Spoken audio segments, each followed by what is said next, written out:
कि मेरे मन के विषय पर मुझे बात करने का मौका मिल रहा है, इसलिए मैं आपका बहुत आभारी हूं। भारत देश की मेरी जो कल्पना है उसको दो हिस्सों में मैं बांटूंगा। भारत है कैसा वर्तमान में और बनाना कैसा है हमको भारत। इसलिए ये जो विषय है मेरे सपनों का भारत, बजाय इसके हमारे सपनों का भारत, हम सबके सपनों में कुछ न कुछ भारत है। हम कैसा भारत चाहते हैं, किस भारत के लिए हमारे मन में तड़प है, कल्पना है, किस भारत के बारे में हमारे शहीदों के मन में कल्पना थी, तड़प थी, ये सब मैं आज के व्याख्यान में शामिल करूंगा। भारत की आज की वर्तमान स्थिति से मैं शुरू करता हूं। अभी थोड़े दिन पहले हमारी भारत सरकार ने एक बहुत बड़ी रिपोर्ट प्रकाशित की है और उस रिपोर्ट को बनाने वाले एक बहुत बड़े अर्थशास्त्री हैं। उनका नाम है प्रोफेसर अर्जुन सेन गुप्ता। बहुत बड़े अर्थशास्त्री हैं। हमारे देश में बहुत थोड़े से अर्थशास्त्री ऐसे हैं जिनका सारी दुनिया में सम्मान होता है। प्रोफेसर अर्जुन सेन गुप्ता ऐसे ही अर्थशास्त्री हैं। भारत देश का एक बहुत बड़ा विभाग है योजना आयोग। बहुत लंबे समय तक प्रोफेसर अर्जुन सेन गुप्ता वहां उपाध्यक्ष रहे हैं। योजना आयोग का जो अध्यक्ष होता है वो तो प्रधानमंत्री होता है, उपाध्यक्ष कोई ऐसा विशेषज्ञ प्रोफेसर अर्जुन सेन गुप्ता हैं। और बहुत लंबे समय तक भारत सरकार के आर्थिक सलाहकार रहे हैं श्रीमती इंदिरा गांधी के जमाने में। और बंगाल की जो सरकार चलती है वहां भी बहुत लंबे समय तक आर्थिक सलाहकार रहे हैं। सारी दुनिया के देशों में उन्हें बुलाया जाता है, वो लेक्चर्स देने जाते हैं। अर्थशास्त्र विषय उनका बड़ा पक्का विषय है। तो ऐसे एक व्यक्ति को सरकार ने कहा कि आप भारत के बारे में थोड़ी जानकारियां इकट्ठी करिए, क्योंकि भारत सरकार कई बार अपने ही द्वारा कुछ ऐसी जानकारियां देती है जो एक दूसरे के विरोधी होती हैं। जैसे एक सरकार ने कहा कि भारत में गरीबों की संख्या 37 करोड़ है, एक सरकार कह देती है गरीबों की संख्या 33 करोड़ है, एक सरकार कह देती है गरीबों की संख्या 30 करोड़ है, एक सरकार ने कहा कि गरीबों की संख्या 39 करोड़ है। अब सही क्या है पता ही नहीं चलता। तो प्रोफेसर अर्जुन सेन गुप्ता को कहा गया कि आप ठीक ठीक पता करके बताओ वास्तव में गरीब हैं कितने। तो उन्होंने 4 साल लगाया, अध्ययन किया, अभ्यास किया। बहुत बड़ी टीम उनके साथ खड़ी हुई और उस टीम ने जो रिपोर्ट बनाई वो बहुत तकलीफ देने वाली रिपोर्ट है। वो संसद में रिपोर्ट प्रस्तुत हो चुकी है, देश भर के अखबारों में छप चुकी है। मैं सिर्फ आपको याद दिला रहा हूँ। वो रिपोर्ट ये कहती है कि भारत में 115 करोड़ लोगों की जनसंख्या में 84 करोड़ लोग गरीब हैं। 84 करोड़, 115 करोड़ की जनसंख्या में 84 करोड़ गरीब हैं। अब तक हम इस गलतफहमी के शिकार थे कि 37 करोड़ गरीब हैं, 39 करोड़ गरीब हैं, 33 करोड़ गरीब हैं।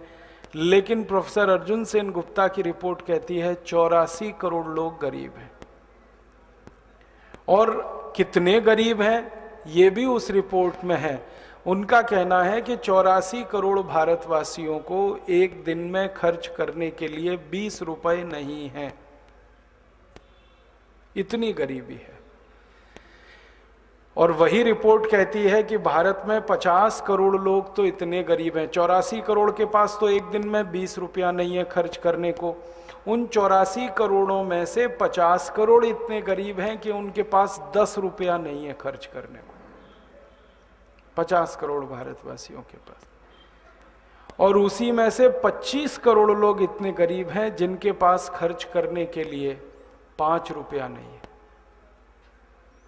और 15 करोड़ इतने गरीब हैं इस देश में जिनके पास खर्च करने को 1 रुपया नहीं है। और 10 करोड़ भारतवासियों के पास तो 50 पैसे भी नहीं है खर्च करने को। ये हमारे देश की नंगी वास्तविकता है, कठोर सच्चाई है। जब ये रिपोर्ट आई ना, सबके होश उड़ गए, संसद में और संसद के बाहर। और प्रश्न चिन्ह ये लग गया भारत देश की विकास योजनाओं पर कि आजादी के 63 साल में हमने किया क्या। गरीबी 84 करोड़। आजाद जब हम हुए 15 अगस्त 1947 को, उस समय अंग्रेजों ने एक सर्वेक्षण किया था। अंग्रेजी सर्वेक्षण के अनुसार इस देश में 4 करोड़ लोग गरीब थे 1947 15 अगस्त को। और उस सर्वेक्षण के बारे में उस समय कई भारत के जो अर्थशास्त्री थे उन्होंने ये कहा था कि अंग्रेजों ने ये संख्या जानबूझ के कम दिखाई है ताकि सारी दुनिया में अंग्रेजों की बदनामी ना हो कि इतने गरीब भारत में आपने पैदा कर दिए।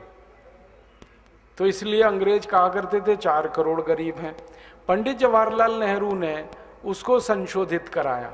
जब वो प्रधानमंत्री हो गए तो उन्होंने एक कमीशन बनाया और कहा कि गरीबों की सही स्थिति बताओ।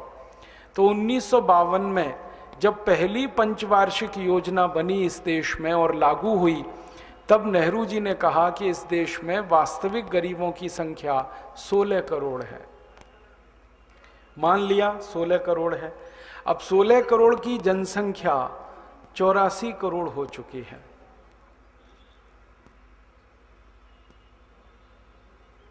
बहुत बड़ी संख्या है। और 5 वर्ष की योजनाएं जो लागू हुई हैं गरीबों के लिए वो अलग हैं। ये जो हैरान करने वाली बात है वो ये कि 1952 में हमने गरीबों को मदद करने के लिए एक योजना बनाई थी जिसका नाम है प्रथम पंचवार्षिक योजना, और उसका मूल उद्देश्य था गरीबी दूर करना, मुख्य उद्देश्य था। और नेहरू जी ये कहा करते थे संसद में कि एक पंचवार्षिक योजना लागू हो गई, सारे गरीबों की गरीबी मिट जाएगी। लेकिन वो योजना पूरी हो गई, गरीबी नहीं मिटी। फिर दूसरी योजना आई, वो पूरी हो गई तो भी गरीबी नहीं मिटी। तीसरी योजना आई, फिर भी गरीबी नहीं मिटी। ऐसी 11 योजनाएं लागू हो चुकी है। और हर पंचवार्षिक योजना में गरीबी मिटाने के लिए 10 लाख करोड़ रुपए खर्च होता है, आपके टैक्स का, मेरे टैक्स का। हर पंचवार्षिक योजना, आप जो सरकार को टैक्स देते हैं, मैं जो सरकार को टैक्स देता हूं, उस टैक्स का 10 लाख करोड़ सालाना खर्च होता है। माफ करना, 5 साल में खर्च होता है पंचवार्षिक योजना में। तो एक योजना का 10 लाख करोड़, तो 110 लाख करोड़ रुपए खर्च हो चुका है। और गरीबी है कि बढ़ती ही जा रही है। एक दिन मैंने हिसाब निकाला कि अगर हमने 11 पंचवार्षिक योजनाएं नहीं बनाई होती थोड़ी देर के लिए और 110 लाख करोड़ रुपए सीधे गरीबों में बांट दिया होता, तो हर गरीब को 1.5 लाख रुपए मिल गया होता।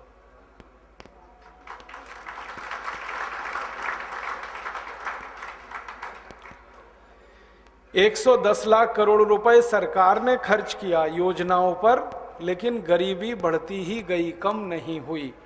काश ये पैसा सीधे गरीबों को बांट दिया जाता तो अब तक गरीबी मिट चुकी होती। माने 110 लाख करोड़ रुपए बहुत बड़ी रकम होती है, सामान्य बात नहीं है। 110 लाख करोड़ रुपए को कैलकुलेटर में लिखें तो कैलकुलेटर फेल हो जाता है।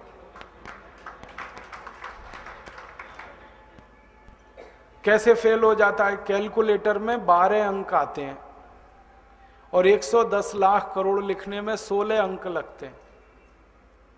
कैलकुलेटर में ये रकम आती नहीं है, बहुत बड़ी रकम है। एक दिन मैंने इस रकम का हिसाब निकाला था कि इससे सोना खरीद लें, 110 लाख करोड़ से सोना खरीद लें जो सबसे महंगा है, 17,000 रुपए का 10 ग्राम है इस समय। तो 110 लाख करोड़ से सोना खरीद लें तो भारत देश का पूरा आंध्र प्रदेश, पूरा तमिलनाडु, पूरा केरल और पूरा कर्नाटक और महाराष्ट्र का आधा हिस्सा, इतना बड़ा इलाका इस देश का, इस इलाके के एक एक गांव की सड़क पर 10 मिलीमीटर मोटा सोने का पतरा बिछा सकते हैं।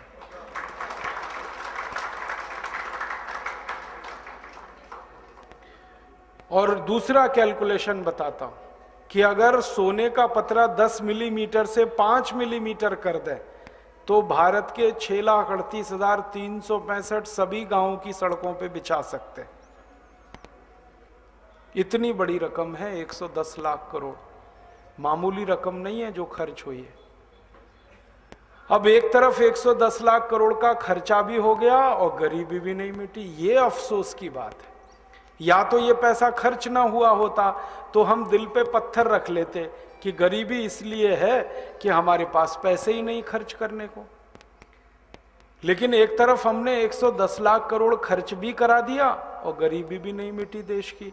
और उससे भी ज्यादा तकलीफ इस बात को सोच सोच कर होती है कि ये 110 लाख करोड़ आपने दिया था, मैंने दिया था खून पसीने की कमाई से टैक्स के रूप में, वो खर्च हो चुका है और गरीबी बढ़ती ही जा रही है। दुनिया में 200 देश हैं इस समय। इन 200 देशों की एक सूची बनाई जाती है हर साल। संयुक्त राष्ट्र महासंघ नाम की जो संस्था है दुनिया की, ये सबसे गरीब देशों की एक सूची बनाती है हर साल। तो पिछले साल की सूची बनी और उसमें बताया उन्होंने कि 86 देश दुनिया में सबसे ज्यादा गरीब हैं, अत्यंत गरीब। अगर हिंदी में एक शब्द में इस्तेमाल करूं, महादरिद्र 86 देश हैं। और उन 86 देशों की सूची में भारत का नंबर 70वां है। इसका अर्थ समझ लीजिए, दुनिया में 69 देश हमसे ज्यादा अमीर हैं, जो महादरिद्र हैं वो हमसे भी ज्यादा अमीर हैं। हमारी स्थिति उन महादरिद्र देशों में भी सबसे नीचे है, 70वें नंबर पे। मतलब सीधा सा ये है, दुनिया में जो 86 देश महादरिद्र हैं उनमें से भारत से ज्यादा दरिद्र देश 16 ही हैं। और उन 16 में 2 देश तो वो ही हैं जो भारत के अंग हैं, पाकिस्तान और बांग्लादेश। भारत का नंबर है उस सूची में 70, पाकिस्तान का नंबर है 71, बांग्लादेश का है 72। तो ये 70, 71, 72 तो एक ही कुनबा है, ये तो कोई अलग अलग है नहीं इलाका। तो मतलब ये है कि 72वें नंबर पे हम हैं उस सूची में। और बहुत कठोर टिप्पणी उस रिपोर्ट में की गई, जब मैंने वो पढ़ी अच्छी नहीं लगी मुझे। संयुक्त राष्ट्र महासंघ का कहना है कि भारत की दरिद्रता के कारण, गरीबी के कारण दुनिया की औसत गरीबी बढ़ गई है। भारत के कारण औसत गरीबी बढ़ गई है पूरी दुनिया की, क्योंकि सारी दुनिया में सबसे ज्यादा गरीब भारत में ही बसते हैं। और भारत, पाकिस्तान, बांग्लादेश का मान लें, तीनों को एक ही देश मान लें, तो सारी दुनिया की गरीबी के औसतन के लिए हम ही जिम्मेदार हैं, वो रिपोर्ट ये कहती है। क्योंकि हम आजादी के 63 साल के बाद भी इस गरीबी को मिटा नहीं पाए हैं। हमारे देश का ये हाल है गरीबी का। अब इस गरीबी का बिल्कुल सहयोगी एक है बीमारी, जिसको हम बेरोजगारी कहते हैं। बेरोजगारी का क्या आलम है? तो हमारी ये जो रिपोर्ट आई, अर्जुन सेन गुप्ता कमीशन की रिपोर्ट, वो ये कहती है कि बेरोजगारी के सवाल को उल्टा समझने की जरूरत है। सीधे सीधे ये कहना कि भारत में इतने बेरोजगार हैं, इससे ज्यादा अच्छा ये पहले समझा जाए कि भारत में रोजगार कितने लोगों को है, और ऐसा रोजगार जिसको हम सम्मानजनक कहें। सम्मानजनक माने साल के 18वें वर्ष में, माने जब आदमी 18-19 साल का हो गया तब उसको कुछ रोजगार या नौकरी मिल जाए और 60 साल तक वो आबाद गति से चलती रहे, कोई उसे छीने नहीं, वो रोजगार उसके हाथ से जाए नहीं, 18 से लेके 60 साल तक। ऐसे कितने लोग हैं? तो वो रिपोर्ट ने कहा कि भारत में जो पक्का रोजगार है, जिनकी नौकरी कभी नहीं जाती, ऐसे सिर्फ 3.5 करोड़ लोग हैं पूरे भारत में। सिर्फ 3,50,00,000, 115 करोड़ में जिनकी नौकरी कभी नहीं जाएगी, जिनको रोजगार बहुत सम्मानजनक मिला हुआ है। वो 3.5 करोड़ लोग कैसे हैं, तो उसका हिसाब है पूरा। 14 लाख लोग तो सेना में हैं, भारत की आर्मी में, 14 लाख के आसपास। सेना में, वायुसेना में, जल सेना में, तीनों में मिला के 14 लाख हैं। और करीब करीब 15-15.5 लाख हैं रेलवे में, इंडियन रेल, भारतीय रेल। और करीब करीब 17 लाख हैं बैंकों में, भारत की जितनी भी बैंकें हैं। और करीब करीब 15-15.5 लाख हैं बीमा कंपनियों में, एजेंट से लेकर ऊपर तक। और करीब करीब 44 लाख के आसपास हैं केंद्र सरकार के पब्लिक सेक्टर में, जैसे BHEL है, भारत हैवी इलेक्ट्रिकल्स लिमिटेड है, steel authority of India limited है। ऐसे भारत के 244 पब्लिक सेक्टर हैं। फिर उसके बाद केंद्र सरकार का जो मंत्रालय है, प्राइम मिनिस्टर का ऑफिस है, फिर बाकी 90 मंत्रियों के ऑफिसेज हैं, तो ऑफिसेज में काम करने वाले हर स्तर के कर्मचारी, तो कुल मिलाकर सरकार के तंत्र में जो काम करते हैं। और इसमें वो भी मैंने जोड़ दिए, राज्य सरकारों के जो कर्मचारी हैं, राज्यों के 33 राज्यों के राज्य स्तर के कर्मचारी, मुख्यमंत्री, राज्यपाल, राज्य के मंत्री, ये सब जोड़कर कुल 3.5 करोड़ लोग हैं जिनको पक्का रोजगार है, जिनको सम्मानजनक नौकरी है। और जरूरत पक्के रोजगार की भारत में 64 करोड़ लोगों को है जरूरत। मतलब 64 करोड़ लोगों को सम्मानजनक काम चाहिए, उसमें से 3.5 करोड़ को मिला हुआ है। इसका माने 60.5 करोड़ लोगों को दर दर भटकना है रोजगार के लिए। इन 60.5 करोड़ लोगों में कुछ लोग हैं जो खेती करते हैं, लेकिन खेती में सम्मानजनक खेती करने वाले मुश्किल से 10 से 15 करोड़ ही हैं जिनके पास 10 एकड़ से ज्यादा जमीन है, सम्मानजनक खेती वो कर पाते हैं। बाकी की जमीन ही 2 एकड़ से कम है भारत में किसानों की, तो उनको सम्मानजनक नहीं माना जाता, क्योंकि उनकी खेती तो घाटे में रहती है, 2 एकड़ से कम जमीन। ऐसे भारत में 85% किसान। अब ये जो 85% किसान हैं जिनकी 2 एकड़ से कम जमीन है, यही लोग दर बदर की ठोकरें खाते हैं। कभी सड़क पर रिक्शा चलाते हैं, कभी कहीं किसी का ईंट गारा बनाते हैं, कभी कहीं कोई ठेली लगा लेता है, सब्जी बेच लेता है, कभी कोई फुटपाथ पर कोई सामान रख के उसे बेच लेता है। इस तरह के रोजगार में वो लगे हुए हैं। हमारे देश में जिसको अनऑर्गेनाइज्ड सेक्टर कहा जाता है, असंगठित रोजगार का क्षेत्र, उसमें ये 60 करोड़ 50 लाख लोग हैं जिनकी 12 महीने की कोई भी रोजगारी पक्की नहीं है। किसी को साल में 2 महीने काम मिलता है, किसी को 4 महीने मिलता है, किसी को 3 महीने, किसी को 6 महीने, ऐसा उनका चलता है। और इनके ऊपर समय समय पर पुलिस के डंडे चलते रहते हैं। वो बेचारे कहीं सड़क पर बैठे हैं, खोमचा लगा के, पुलिस वाला आएगा मारेगा डंडा, और नगर पालिका वाला आएगा ले जाएगा पैसे उनसे। रोज भुगतते हैं वो इस बात को। तो 60.5 करोड़ लोग इस देश में दर बदर की ठोकरें खाने को मजबूर हैं, जिनको काम चाहिए और काम नहीं है हमारे पास। खेती हमारे देश में अब इतने घाटे में चली गई है कि इस पर जिंदा रहना संभव नहीं है लोगों का, इतने घाटे में आ गई है खेती। क्योंकि खेती के घाटे में आने का सबसे बड़ा कारण है किसानों के काम आने वाला जो यूरिया, DAP, सुपर फॉस्फेट है, किसानों के काम आने वाला जो एंडोसल्फान, मेलाथियान आदि आदि कीटनाशक दवाएं हैं, ये पिछले 20 सालों में इतनी महंगी हो गई हैं कि गरीब किसान के बूते का नहीं रहा अब उनको डालना। पहले यूरिया का एक कट्टा 50 किलो का 70 रुपए का था, अब 300 रुपए का हो गया, और 2-3 दिन के बाद वो 350 का होने जा रहा है। DAP पहले 3 रुपए किलो था, अब 24 रुपए किलो हो गया, 2-3 दिन के बाद ये 28 रुपए किलो होने जा रहा है DAP। सिंगल सुपर फॉस्फेट 8 से 10 गुना महंगा हो गया। किसानों के काम आने वाला डीजल जो कभी ₹3.20, ₹3.50 लीटर था, अब वो ₹38 लीटर हो गया।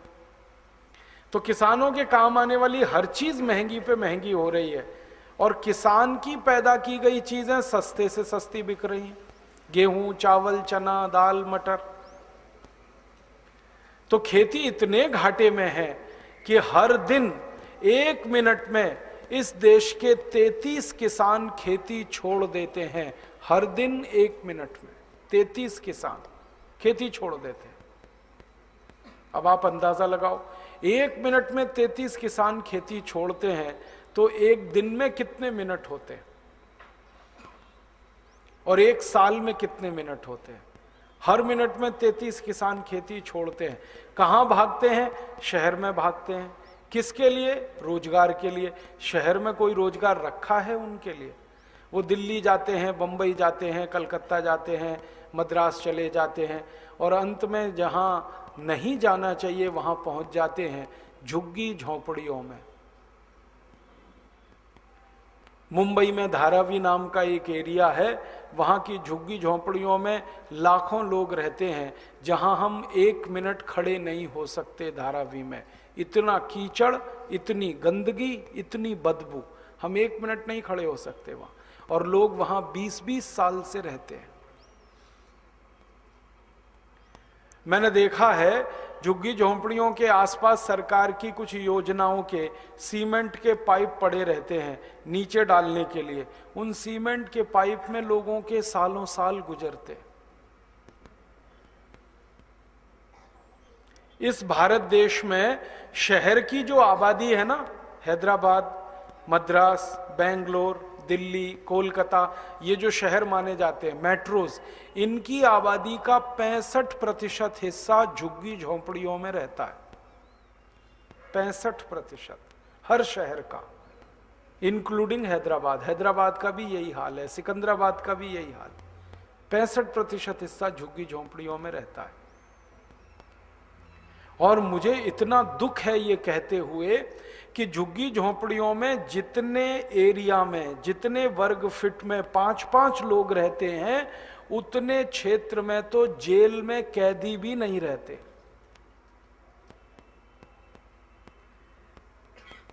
दस फीट चौड़ी, 10 फीट लंबी, 100 वर्ग फीट की झुग्गी झोंपड़ी में 5-6 लोगों का परिवार है। और हमारे जेलों में जो कैदी बंद है ना, तो एक कैदी को सामान्य रूप से 50 वर्ग फीट जगह होती है जेल में, और यहां जेल के बाहर एक व्यक्ति को सामान्य रूप से 10-15 वर्ग फीट की ही जगह उपलब्ध है रहने के लिए। उसी में सोना है, उसी में हगना है, उसी में मूतना है, सब उसी में करना है। और आप तो कल्पना नहीं कर सकते कि वहां पीढ़ियां दर पीढ़ियां रहती हैं। सास ससुर भी रहते हैं, उनके बेटा बेटी भी और बहू भी रहते हैं, नाती पोते भी रहते हैं। कैसे जीवन कटता होगा हम तो सोच नहीं सकते, क्योंकि हमने कभी रह के नहीं देखा। ऐसा बुरा हाल है देश का। और 2-3 बातें उस रिपोर्ट में पढ़ने को मिली कि भारत में आजादी आ गई। आजादी के बाद सबसे बुनियादी चीज जो हर व्यक्ति को चाहिए, स्वच्छ हवा, वो उपलब्ध नहीं है अब इस देश में। स्वच्छ हवा के बाद चाहिए स्वच्छ पानी, वो उपलब्ध नहीं है इस देश को। रिपोर्ट में कहा, अर्जुन सेन गुप्ता कमीशन की रिपोर्ट में 6,38,365 गांवों में से 5 लाख गांव में स्वच्छ पीने का पानी नहीं है लोगों के पास।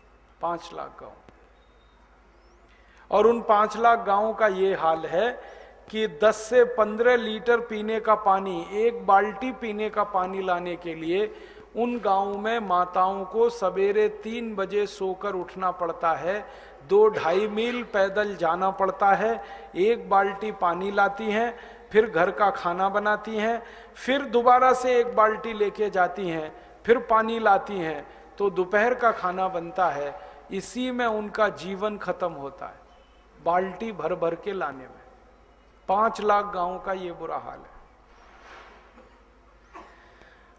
रिपोर्ट का कहना है कि 5 लाख गांव के नागरिकों को जहां जरूरत है वहां पीने का पानी नहीं मिल पा रहा है, जहां जरूरत है घर के सामने नहीं मिलता है,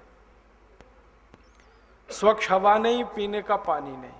और इससे भी ज्यादा खराब बात उस रिपोर्ट में है कि भारत के गांव में रहने वाली जो माताएं हैं, बहनें हैं, उनमें से 2/3 माने 75% माताओं और बहनों को सवेरे सवेरे संडास जाने के लिए संडास घर की व्यवस्था नहीं है, उनको सड़क के किनारे बैठना पड़ता है, खुले में बैठना पड़ता है। मैं कभी कभी गांव में जाता हूं और मेरे जैसे लोगों के ऊपर मुझे गुस्सा आता है, अपने ऊपर भी गुस्सा आता है। जब मैं किसी गाड़ी में बैठ के गांव में जाता हूं किसानों के बीच में व्याख्यान देने, और अक्सर शाम का समय होता है, तो मेरी गाड़ी की हेडलाइट पड़ती है सड़क पर, तो कई माताएं लोटा लेके खड़ी हो जाती हैं, क्योंकि वो दैनिक काम के लिए बैठी हुई हैं और 1 मिनट के लिए भी उनको प्राइवेसी नहीं मिल पाती। हम आजादी के 63 साल से कर क्या रहे? अर्जुन सेन गुप्ता कमीशन की रिपोर्ट कहती है कि भारत की 2/3 माताओं के पास तो संडास है नहीं जाने के लिए दैनिक जीवन में। इससे भी आगे वो ये कहते हैं कि ये 2/3 माताएं जब स्नान करती हैं तो चारपाइयां लगानी पड़ती हैं चारों तरफ से, इधर एक चारपाई लगाई, इधर एक लगाई, इधर एक लगाई, और उस पर उनकी फटी हुई धोती डाली ताकि वो आड़ हो जाए, और उसमें थोड़ा स्नान करके फिर वो चारपाई हटानी पड़ती। माने बाथरूम नहीं है, जब टॉयलेट नहीं है तो बाथरूम कहां से होंगे? और ये सारी कहानी आजादी के 63 साल वाले भारत की है। अगर आजादी हमें 2-4 साल पहले मिली होती और ऐसी दर्दनाक भारत की तस्वीर होती तो दिल पे पत्थर रख लेते कि चलो 5 साल में, 10 साल में, 15 साल में, 20 साल में कुछ तो अच्छा होगा, कुछ तो अच्छा होगा। लेकिन यहाँ तो ऐसा हाल है, 63 साल के बाद भी यही देखने को मिल रहा है। अर्जुन सेन गुप्ता कमीशन की रिपोर्ट कहती है कि भारत के आधे से ज्यादा गांव, 50% माने 3.25 लाख गांव में बिजली का बल्ब अभी तक नहीं है, बिजली का तार नहीं है, करंट नहीं है। मेरा जन्म उत्तर प्रदेश के एक गांव में हुआ, अलीगढ़ जिले में। आपको हैरानी होगी, ये अलीगढ़ जिला दिल्ली के बहुत नजदीक है, राजधानी वहां से 130 किलोमीटर दूर है, और मेरा गांव अलीगढ़ से करीब 60 किलोमीटर, तो 190 किलोमीटर भारत की राजधानी से दूर मेरा गांव है। मेरे गांव में अभी तक बिजली नहीं है। मेरे गांव के सभी विद्यार्थियों को अभी भी मिट्टी के तेल की लालटेन में पढ़ाई करनी पड़ती है। 21वीं शताब्दी का गांव है वो। ऐसे भारत में गांव है। अर्जुन सेन गुप्ता कमीशन की रिपोर्ट कहती है कि भारत के 60% गांव माने लगभग 4 लाख गांव में कोई चिकित्सक नहीं है, कोई डॉक्टर नहीं है, कोई हॉस्पिटल नहीं है, कोई दवा नहीं। उन 4 लाख गांव में अगर किसी मां को बच्चा होने वाला हो तो कोई भी भगवान के भरोसे ही होता है, क्योंकि दूर दूर तक डॉक्टर नहीं है। या तो बच्चा मरता है या मां मरती है।